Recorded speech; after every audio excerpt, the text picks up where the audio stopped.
RCF.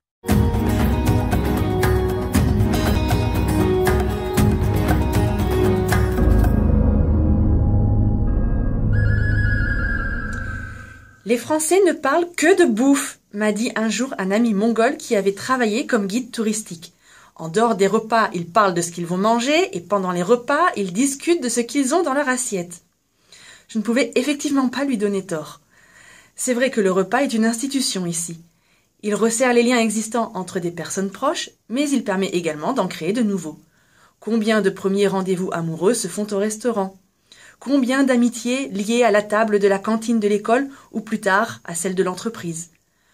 On déjeune ensemble pour conclure une affaire, on dîne ensemble pour mieux se connaître et l'on se réjouit d'accueillir à sa table un invité de marque ou une personne chère. Manger ensemble nous rend littéralement copains, c'est l'étymologie du mot, celui qui partage mon pain.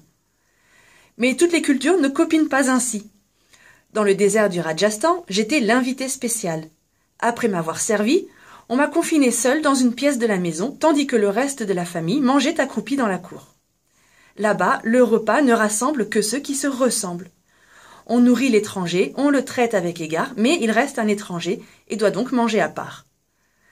En Afrique du Sud, chez les Xhosa, même un soir de fête, hommes et femmes mangeaient séparément, chacun assis de son côté de la case, sans se mélanger.